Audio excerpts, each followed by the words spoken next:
नमस्कार दोस्तों, स्वागत है आपका हमारे चैनल देव भक्ति कथा में। आज हम आपको बताएंगे एक महत्वपूर्ण जानकारी। वीडियो को अंत तक पूरा देखें और हमारे चैनल पर नई नई महत्वपूर्ण जानकारियां पाने के लिए हमारे चैनल देव भक्ति कथा को सब्सक्राइब करें, लाइक करें और अपने दोस्तों को शेयर करना ना भूलें।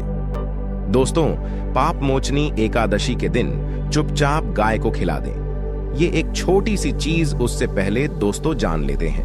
पाप मोचनी एकादशी के बारे में सूर्य जब एक राशि से दूसरी राशि में प्रवेश करते हैं तो ज्योतिष में इस घटना को राशि परिवर्तन या किस्मत चमकाने वाली घटना कहते हैं। हर महीने एकादशी का पर्व आता है, लेकिन चैत्र महीने में आने वाली पाप मोचनी एकादशी सबसे ज्यादा महत्वपूर्ण होती है। इस दिन सूर्य धनु राशि के निकलकर कुंभ राशि में प्रवेश करता है।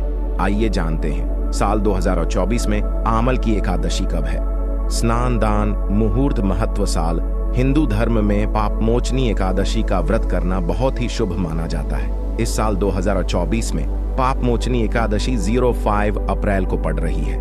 हिंदू कैलेंडर के अनुसार हर साल चैत्र मास के कृष्ण पक्ष की एकादशी तिथि को पापमोचनी एकादशी का व्रत रखा जाता है। इस दिन भक्त भगवान विष्णु की पूजा करते हैं। जो भक्त इस दिन का उपवास रखते हैं उनके ऊपर श्री हरि की विशेष कृपा बनी रहती है और घर परिवार में सुख समृद्धि बनी रहती है। इसके अलावा जीवन में आने वाली परेशानियों से छुटकारा मिलता है। इस वर्ष चैत्र मास के कृष्ण पक्ष की एकादशी तिथि 4 अप्रैल 2024 गुरुवार को शाम 4:16 पर शुरू होगी।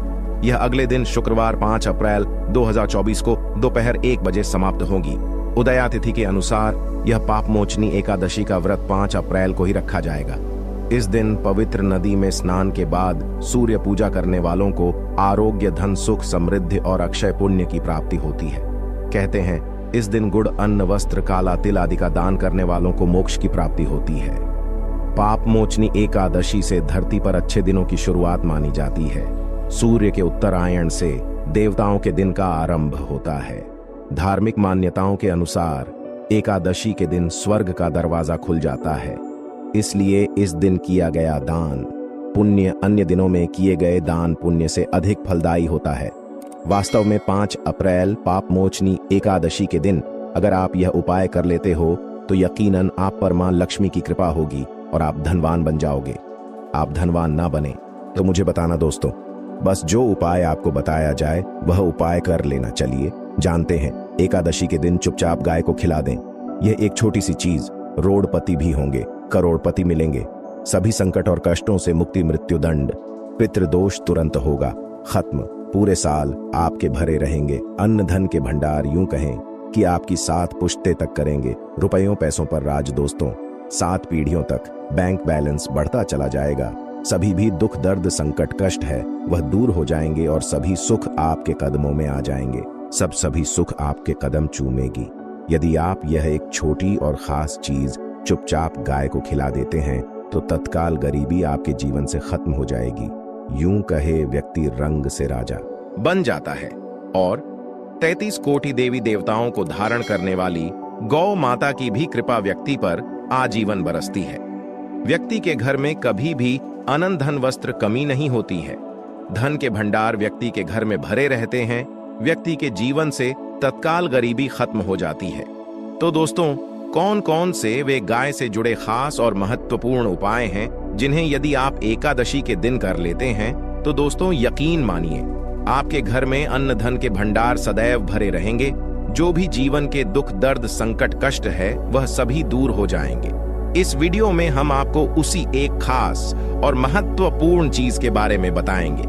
पूरे 250 सालों के बाद ऐसे दुर्लभ संयोग हैं तो पूरा वीडियो देखकर जाना। यदि आप लाभ हासिल करना चाहते हैं और 7 पीढ़ियों तक कभी कोई किसी तरह की कमी ना हो, ये फल चाहते हैं तो वीडियो को पूरा देखकर जाना। बहुत ही लाभप्रद वीडियो है आपके लिए दोस्तों।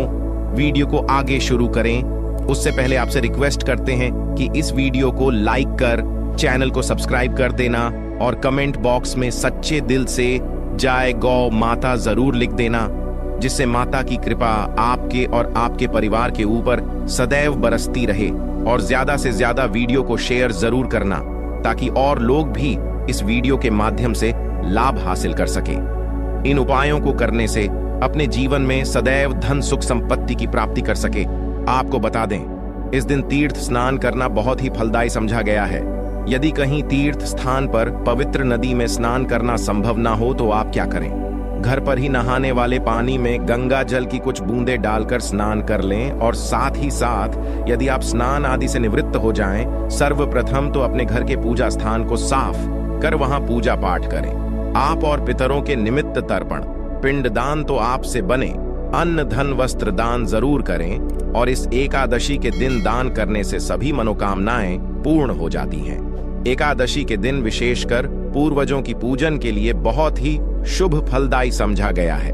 मकर संक्रांति के दिन पिंडदान करने से पूर्वजों की आत्मा को शांति मिलती है और उनको मोक्ष मिलता है। और आपको बता दें, इस बार जो इस दिन पितृपूजा के साथ साथ हनुमान जी मंगल देवता और भगवान शिव की भी पूजा जरूर करनी चाहिए। आपको बता दें कि इस दिन यदि आप हनुमान जी और मंगल देवता भगवान शिव की पूजा करते हैं तो मंगल का ग्रह जनित दोष भी दूर हो जाता है। व्यक्ति के जीवन में धन सुख संपत्ति की प्राप्ति हो जाती है, समस्त मनोकामना व्यक्ति की पूर्ण हो जाती है। और दोस्तों, साथ ही साथ अब बात करें आपको उस दिन, मतलब ये जो एकादशी के दिन है, इस दिन आपको एक उपाय तो जरूर करना है। गाय का उपाय बताने से पहले एक उपाय आपको बता दें, इस उपाय को जरूर दूर करें। क्या करें कि शाम के समय पीपल के पेड़ के नीचे आपको सरसों का चौमुखी दीपक, आटे का दीपक बनाना है चौमुखी। उसमें आपको कलावे की बाती लगाकर सरसों के तेल का दीपक जला देना है और बीच में 2 साबुत फूल वाले लौंग भी डाल दें। फिर देखिए कैसे चमत्कार आपके जीवन में होता है। शाम के समय जलाकर उसे छोड़े मनोकामना मांगकर। दोस्तों, 11 दिनों के अंदर आपकी वह मनोकामना पूर्ण ना हो जाए तो हमें बता देना। बहुत ही प्रभावशाली उपाय बताया मैंने आपको, बहुत ही दुर्लभ से दुर्लभ है। इस बार नए वर्ष के उपाय को जरूर करें। ये उपाय जो है बहुत ही आपको लाभ देगा। और अब बात करें गाय से जुड़े कौन कौन से उपाय आपको इस दिन, मतलब गाय से जुड़े उपाय जिन्हें करने से व्यक्ति को 7 पीढ़ियों तक बैंक बैलेंस की कमी नहीं होती, दुख दर्द संकट कष्ट दूर हो जाते हैं और सभी सुख व्यक्ति के कदमों में आ जाते हैं। कदम चूमती है सभी सुख और घर में धन के भंडार सदैव भरे रहते हैं, कोई कमी नहीं होती। किसी तरह कौन कौन से उपाय ध्यान से सुनना, जिस तरह बताएं उसी तरह इन उपायों को आपको करना है।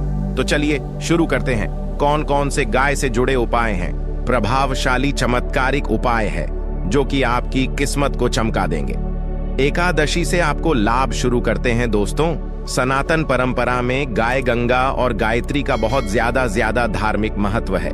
मान्यता है कि गौ माता के शरीर पर 3 कोटि देवी देवताओं का वास होता है। गौ माता की पूजा करने वाले जातक पर इन सभी देवी देवताओं की कृपा बरसती है। गौ सेवा से न सिर्फ इस जन्म के बल्कि पूर्व के भी दोष दूर हो जाते हैं। गाय से हासिल पंचगव्य का उपयोग जरूर शामिल करें, क्योंकि पंचम गव्य के बिना कोई भी पूजा पाठ और हवन सफल नहीं होता। या दोस्तों, गौ कृपा पाने के लिए प्रतिदिन सप्ताह अथवा महीने में परिवार समेत एक बार गौशाला जाने का नियम जरूर बनाएं और वहां गायों को हरा चारा जरूर खिलाएं। इससे आपको शुभ फलों की प्राप्ति होगी और साथ ही साथ गौ सेवा और गौ पूजा से 9 ग्रह शांत हो जाते हैं और इनसे जुड़े दोषों का निदान हो जाता है। गर्मियों में गौ माता को पानी पिलाएं और सर्दी में गौ माता को गुड़ जरूर खिलाएं। ध्यान रखें कि गर्मियों में गाय को गुधिया अनेक देवी देवता को अपने ने शरीर पर धारण करने वाली गौ माता से जुड़े कई शुभ और अशुभ संकेत भी होते हैं। मसलन गाय का दूध दूहते समय यदि गाय ठोकर मार दे और सारा दूध बिखर जाए तो अब शगुन होता है। यदि कोई यात्रा पर निकल रहा हो और गाय अपने बछड़े को दूध पिलाती सामने आ जाए तो निश्चित रूप से जिस यात्रा के लिए आप निकले हैं वह यात्रा आप जरूर ही सफल होगी और वह जिसके लिए आप निकले हैं वह जरूर ही पूर्ण होगा। यात्रा पर जाते समय बाईं ओर गाय की आवाज आना और रात्रि में गाय की हंकार करना भी शुभ होता है। दोस्तों, साथ ही साथ गाय के साथ आप भूलकर भी दुराचार ना करें, अन्यथा मिलता है घोर पाप और जीवन भर की परेशानियां बनी रहती हैं। जी हाँ दोस्तों, गाय को राष्ट्रीय पशु बनाए जाने और इन्हें मौलिक अधिकार दिए जाने की बात हो रही है तो सवाल उठता है, गाय संस्कृति का अहम हिस्सा है, तब भी गाय के साथ लोग खराब व्यवहार कैसे कर लेते हैं? गाय दर दर भटकती रहती है, भरपेट इन्हें चारा तक लोग नहीं देते। गाय जब तक दूध देती रहती है तो उनकी सेवा होती है, और जैसे ही दूध देना बंद कर देती है तो लोग इन्हें उनकी किस्मत पर छोड़ देते हैं, सड़कों पर और गलियों में भटकने के लिए। ऐसे में गोवंश जीवों को कोई डंडे मारता है तो कोई पानी डाल देता है, कभी वाहनों की चपेट में आ जाती है तो कभी बीमार होकर बेचारी यह गाय दम तोड़ देती है। ऐसे में जरूरत है इन बातों को जानने की। गाय को लेकर शास्त्रों में क्या कहा गया है, गाय के साथ आपको कैसा व्यवहार करना चाहिए। दोस्तों, गाय को कभी भी मारना पीटना नहीं चाहिए।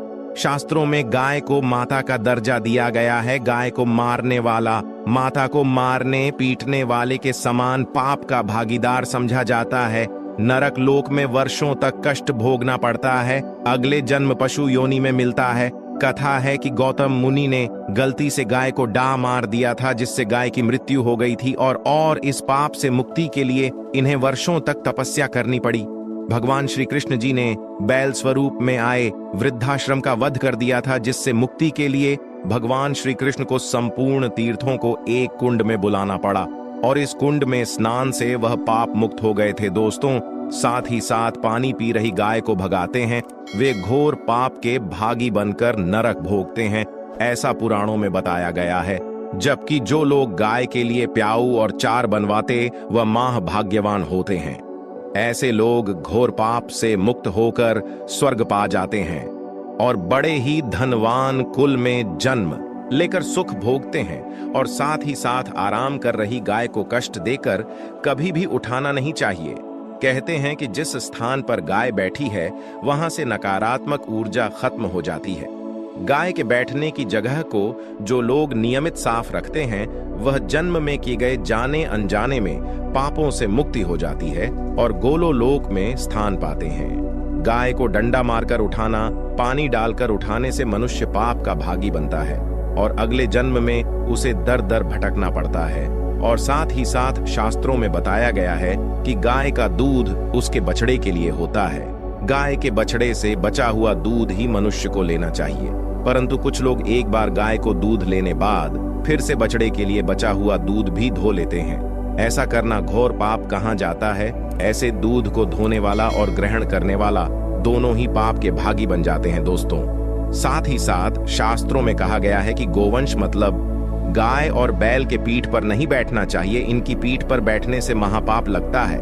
ऐसे लोगों को नरक की यातना भोगनी पड़ती है। एकमात्र देव के अंश के उत्पन्न नंदी ही गोवंश है, जिस पर स्वयं महादेव और महादेवी सवारी करती है, क्योंकि नंदी ने स्वयं अपनी इच्छा से महादेवी की सवारी बनना स्वीकार किया था।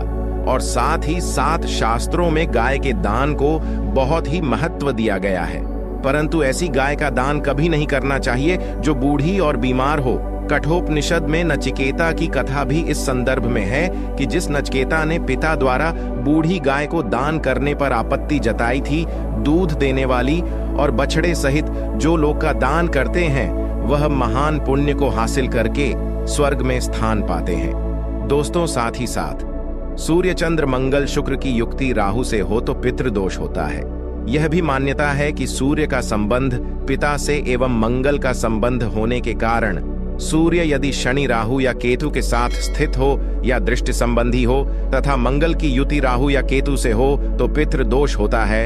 इस दोष से जीवन संघर्षमय बन जाता है।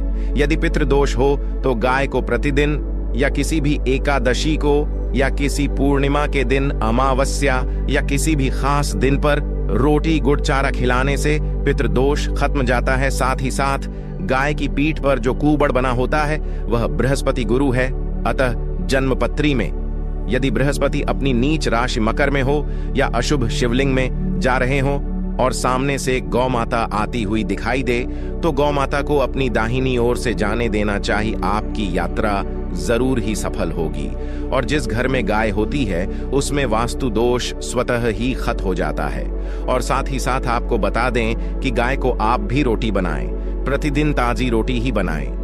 गाय को अगर आपने रोटी बनाई है तो कोशिश करें कि उस रोटी को आप तुरंत ही गाय को दे दें। अगर आप उस रोटी को रख दें और उस रोटी को अगले दिन देंगे तो वह रोटी बासी मानी जाएगी। गाय को कभी भी बासी रोटी ना दें, इससे घर में नकारात्मक ऊर्जा वास करती है और जो भी काम आपके बनने वाले होंगे वह काम भी आपके बिल्कुल भी नहीं बनेंगे।